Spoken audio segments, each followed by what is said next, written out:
بسم اللہ الرحمن الرحیم. سب سے پہلے تو میں بہت زیادہ شکر گزار ہوں سٹی آف نالج اور ڈاکٹر عمیر صدیقی صاحب کی کہ انہوں نے یہ موقع فراہم کیا کہ کچھ احباب کو یہاں جمع کر کے اور ایک آج کل کا جو سب سے زیادہ برننگ ایشو ہے اس کے اوپر کچھ اظہار خیال کا موقع دیا جائے.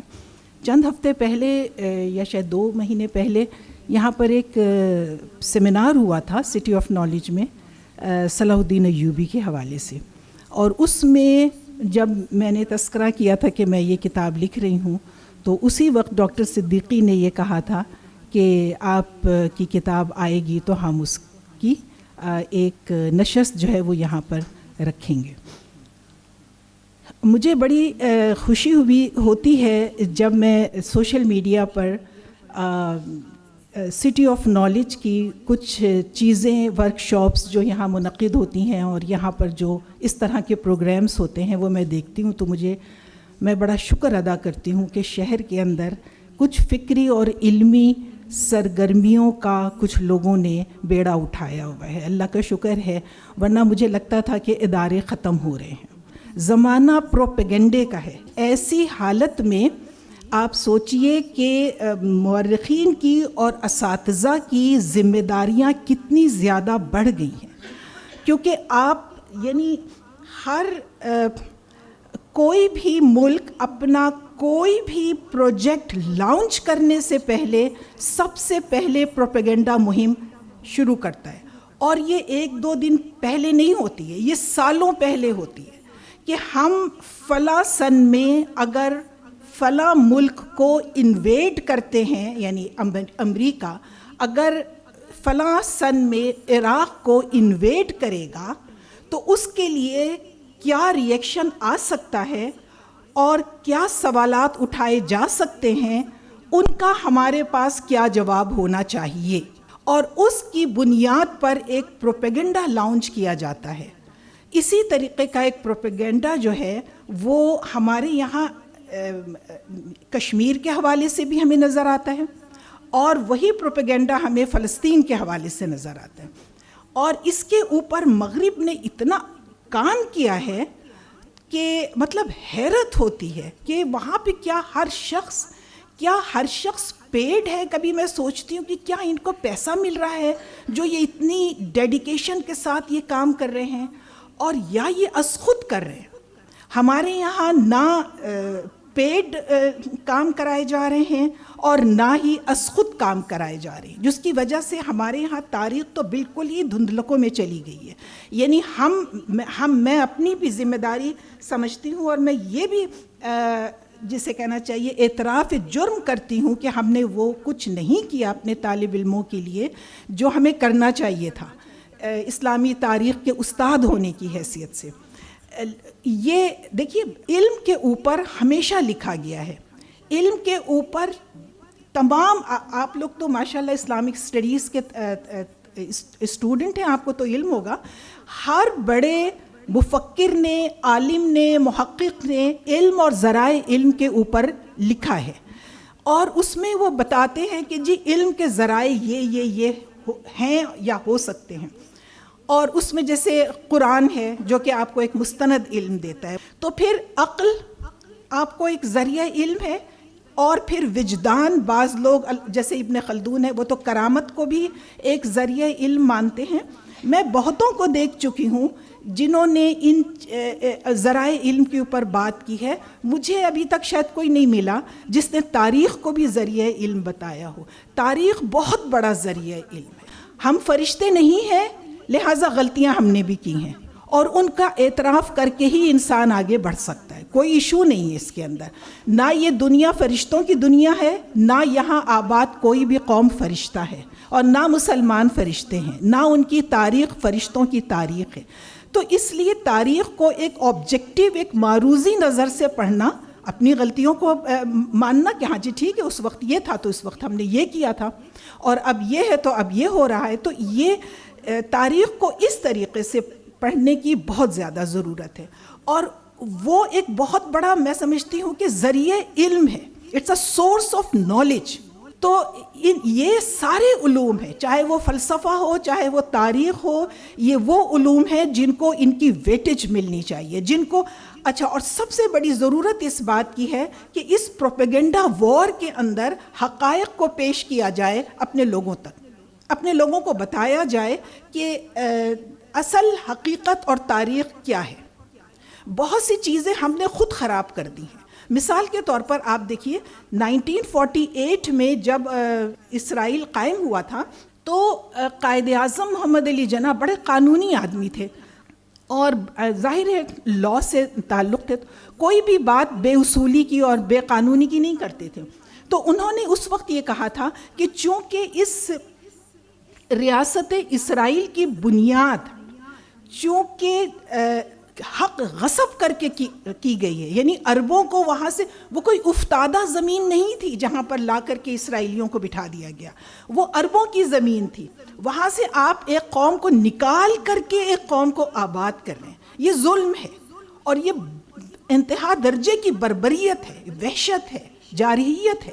تو اس کو مد نظر رکھتے ہوئے ایک اصولی موقف قائد اعظم نے دے دیا تھا کہ یہ ایک ناجائز ریاست ہے جسے ہم تسلیم نہیں کریں گے، لہٰذا اسے تسلیم آج تک نہیں کیا گیا. مگر دیکھیے ہم لوگ بھی کس طریقے سے بہہ جاتے ہیں پروپیگنڈے کے اندر، اور اس طرح کہ جب 2 اسٹیٹ سلوشن کی بات ہوئی کہ جی چلیں ٹھیک ہے، جب یہ اوسلو ایگریمنٹ ہوا اور یہ کیمپ ڈیوڈ وغیرہ ہوئے تو یہ ہوا، اس طرح کی باتیں کی گئی کہ بھائی یہودی بھی تو انسان ہیں، انہیں بھی تو زندہ رہنے کا حق دو. تو پھر یہاں پر اوسلو ایگریمنٹ میں پہلی دفعہ یہ منظور کر لیا کہ ہاں ہم اسرائیل کو جینے کا حق دینے کے لیے تیار ہیں، اور یہاں سے امریکہ نے اخذ کر لیا 2 اسٹیٹ سلوشن. ہم نے کب کہا کہ آپ کو جینے کا حق نہیں ہے؟ مطلب اگر وہاں پہ کوئی اسٹرانگ فلسطینی بیٹھا ہوتا جو کمپرومائزز پہ نہ چل رہا ہوتا، اصولی موقف پر ہوتا، تو وہ یہ کہتا نا کہ ہم نے کہاں ان کو منع کیا ہے کہ وہ جی نہیں سکتے، جیئیں، پوری دنیا پڑی ہے. آخر ان کو اعلان بلفور سے پہلے ان کو افریقہ کا علاقہ دیا گیا تھا، دینے کی بات کی تھی برطانیہ نے کہ ہم جو یہودی ہیں اور وہ یہی کہتے تھے نا کہ ہم اتنی بڑی قوم ہیں اور ہمارے پاس کوئی وطن نہیں ہے، ہمیں بھی وطن چاہیے، جیسے عربوں کے پاس وطن ہے، جیسے کردوں کے پاس ہو سکتا ہے، جیسے فلاں کے پاس ہے، جیسے فلاں کے پاس ہے، تو ہمارے پاس کیوں نہیں ہے؟ تو یہ جو مظلومیت کا ان کا نعرہ تھا تو ان کو کہیں پر بھی دے دے. بلکہ برطانیہ نے ان کو افریقہ میں آفر بھی کیا تھا، انہیں آفر کی گئی تھی اتنی ہی بڑی زمین جتنی فلسطین ہے، لیکن اس وقت انہوں نے نہیں مانا تھا. ابھی آپ کو پتہ ہے نیتن یاہو نے کیا بیان دیا ہے چند دنوں پہلے کہ ہم کانگو کی حکومت سے بات چیت کر رہے ہیں تاکہ ہم یہ جو غزہ پٹی سے 22 لاکھ لوگوں کو ہم وہاں لے جا کر آباد کر دیں گے. کیوں بھائی؟ تم وہاں آباد ہو جاؤ. مطلب جب تمہیں پہلے آفر کی گئی تھی تو یہ کسی نے ان سے جینے کا حق نہیں چھینا. اوسلو ایگریمنٹ میں بہت بڑا چھرا مارا گیا فلسطینیوں کے پیٹھ پر، اور ان سے یہ کہہ کہ بھئی انہیں بھی تو جینے کا حق دے دے. تو ہم نے کب روکا ہے انہیں جینے کا حق نہ دینے سے؟ پوری دنیا پڑی ہوئی ہے اس وقت. ترکیہ کے اندر جس طریقے سے لگزیریس اسٹائل میں اور تمام تر اکانومی کو اپنے ہاتھ میں رکھ کر کے جیو کمیونٹی رہتی ہے، اتنے تو مسلمان بھی نہیں رہتے وہاں پر. اور یہ وہ لوگ تھے جب 1492 میں جب غرناطہ کا فال ہوا تھا اور وہاں سے مسلمان اور یہودی نکالے گئے تھے، تو یہ آٹومن امپائر تھی جس نے ان یہودیوں کو اپنے ہاں رکھا تھا، اور آج تک وہ ہیں وہاں پر، ان کی جنریشن ٹو جنریشن یہ وہاں پر آباد ہیں. اور ہم خود آئی وٹنس ہیں، میں اور سہیل شفیق صاحب جب ادھر گئے تھے تو وہ انتہائی جسے کہتے ہیں نا پریولیجڈ کمیونٹی ہے. آج بھی ترکیہ ان کی مرضی کے بغیر اپنی اسمبلیز کے اندر کوئی ریزولوشن پاس کر کے تو دکھا دے. ہاں اس طرح کی مدد کر دیتے ہیں اردگان، جو کرتے رہتے ہیں، ابھی بھی انہوں نے بڑا کام کیا ہے. میں ایک جو موقف کا ٹرن ہے میں وہ رکھنا چاہتی ہوں تاکہ یہ آپ کو معلوم ہونا چاہیے کہ ہم کیسے غلطی کر لیتے ہیں اور پھر اس کے بعد ہم راستہ بند کر دیتے ہیں. مثال کے طور پر قائد اعظم نے کہا یہ ناجائز ریاست ہے, ہم اسے قبول نہیں کریں گے. چلیں جی, ہوتا گیا. اوسلو ایگریمنٹ میں ایڈمٹ کر لیا. تو پھر امریکہ نے یہ کہا کہ دیکھو فلسطینی تو یہ کہہ رہے ہیں کہ ہم اسرائیل کو جینے کا حق دیں گے, ٹھیک ہو گیا, تو اب آپ ایسا کریں, یہاں آپ بھی رہو اور یہ بھی رہیں گے. یہ راضی کر لیا تھا پی ایل او کو, یعنی Palestine Liberation Organization, P L O کو کہہ کے راضی کر لیا گیا تھا. وہاں سے 2 اسٹیٹ سولوشن نکال لیا امریکہ نے. اتنا کوئی گمبھیر پروپیگنڈا کہ جی 2 اسٹیٹ, اس میں ہمارے بھی بہہ گئے. تاریخ سے ناواقف لوگ جو ہیں, جو قومی اسمبلی میں اور ادھر ادھر بیٹھے ہوئے ہیں, وہ بھی اس پروپیگنڈے کے اندر بہہ گئے. اور قومی اسمبلی کے اندر, اب مجھے یہ بالکل ایگزیکٹ ڈیٹ یاد نہیں کہ وہ کون سا اجلاس تھا جس میں 2 اسٹیٹ سولوشن کو مان لیا گیا. ٹھیک ہے کیا کہ جی یہ فلسطینیوں نے مان لیا, ٹھیک ہے. اس وقت فلسطینیوں کی نمائندہ جو جماعت تھی وہ پی ایل او تھی, پیلسٹائن لبریشن آرگنائزیشن تھی. جب انہوں نے مان لیا تو ہمیں کیا, ٹھیک ہو گیا, لہٰذا وہ ہم نے بھی مان لیا. اب کیا ہوا, اب حالات بدلے, پی ایل او تو چلی گئی ادھر ادھر. اچھا, اس کے بعد جب پی ایل او پیچھے ہٹ گئی اور یہ جنگی یا عسکری طاقتیں سامنے آ گئی. اب جب یہ عسکری تنظیمیں سامنے آ گئیں تو انہوں نے کہا نہیں جی, ہم تو نہیں مانتے 2 اسٹیٹ سولوشن. یہ بھی فلسطینی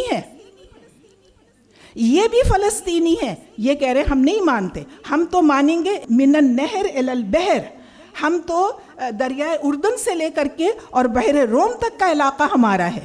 اس کا مطلب کیا ہے, اسرائیل غائب دنیا کے نقشے سے. اور اسرائیل یہ کہتا ہے کہ من النیل الی الفرات, یعنی ہم نیل سے لے کر فرات تک ہماری گریٹر اسرائیل ہے, یعنی فلسطین لپیٹ کے پھینک دو. نہ اس وقت اسرائیل 2 اسٹیٹ سلوشن کو مان رہا ہے, نہ اس وقت حماس 2 اسٹیٹ سلوشن کو مان رہی ہے. پاکستان کی قومی اسمبلی اس کو مان رہی ہے. یہ ہولسٹک اپروچ نہیں ہے. آپ معلوم کریں کہ وہاں کے رہنے والے کیا چاہتے ہیں. میں نے یہ کتاب صرف 1 مہینے میں لکھی, روزانہ 10 گھنٹے کام کرتی تھی, کیونکہ مجھے ایسا لگ رہا تھا کہ یہ جنگ جو ہے 2 مہینے سے زیادہ نہیں چلے گی. 3 مہینے میں ابھی 22,000 کیجولٹیز ہوئی ہیں, جو بہت بڑی کیجولٹیز ہے. لیکن میں آپ کو بتاؤں 3 مہینے کی جنگوں میں لاکھوں لوگ مرتے ہیں. جس طریقے کی بمباری کی جاتی ہے, بمباری کا تو, اور ان کے یہاں تو نہ سائرن بجتا ہے, ان کے یہاں تو لوگ گھروں میں بیٹھے کھانا کھا رہے ہیں, بم آ کے گرا, پوری فیملی. 800 خاندان ایسے ہیں جن کی فیملی کا ایک فرد نہیں بچا, 800 رجسٹرڈ ہے. میں بہت عرصے سے 2 مسائل کو اسٹڈی کرتی چلی آ رہی تھی, ایک مسئلہ کشمیر اور ایک مسئلہ فلسطین. تو میرے پاس اس کا میٹر بہت جمع ہوا تھا, بہت سی کتابیں پڑھی ہوئی تھیں. تو بس مجھے صرف یہ کرنا پڑا کہ میں دن میں 10 گھنٹے بیٹھ کر کے ان چیزوں کو آرگنائز کروں اور ایک کتاب جو ہے وہ پیش کر دوں, کیونکہ مجھے یہ لگتا تھا کہ 2 مہینے سے زیادہ یہ جنگ نہیں چلے گی. لیکن ابھی تو یہ لوگ ڈٹے ہوئے ہیں, اور صرف ڈٹے ہوئے نہیں ہیں, بہت بری طریقے سے ڈٹے ہوئے ہیں. اور بس اللہ تعالیٰ جو ہے وہ حقداروں کو حق دے. ایک سوال آپ ضرور سوچئے گا, بڑے بڑے ادارے دنیا میں بنے ہیں, آپ سوچئے گا ضرور اقوام متحدہ کس لیے بنایا گیا تھا. اس لیے کہ ہر قوم کو حق خود ارادیت دلائے اور ہر قوم کو جینے کا حق دے. ان کا فیصلہ فلسطین کے لیے کیا ہے, سلامتی کونسل کے اندر اور اس میں جنرل اسمبلی کے اندر 4 دفعہ سے زائد جنگ بندی کی قراردادیں کس نے ویٹو کی. یہ جب سوالات آپ پوچھیں تو آپ کو اندازہ ہوگا کہ اصل جارح کون ہے. عمیر صدیقی صاحب کا میں ایک دفعہ اور بہت زیادہ شکریہ. اور آپ سارے بچوں کو میں کہوں گی کہ آپ تاریخ سے جڑیے اور صحیح تاریخ جاننے کے لیے کھوج لگائیے, آپ کو چیزیں مل جائیں گی عربی میں, اردو میں, اردو کی کمی بھی ہم کوشش تو کر رہے ہیں کسی طرح سے پوری کریں، لیکن مل جائیں گی چیزیں، اور آپ تاریخ کو ضرور پڑھیے. قرآن، حدیث اور ان چیزوں کے ساتھ منطق، فلسفہ، یہ سب اہم علوم ہیں، اور تاریخ، اپنی تاریخ سے آپ ضرور واقف ہوں تاکہ کسی پروپیگنڈے کی اس زد میں نہ آ سکیں. بہت بہت شکریہ.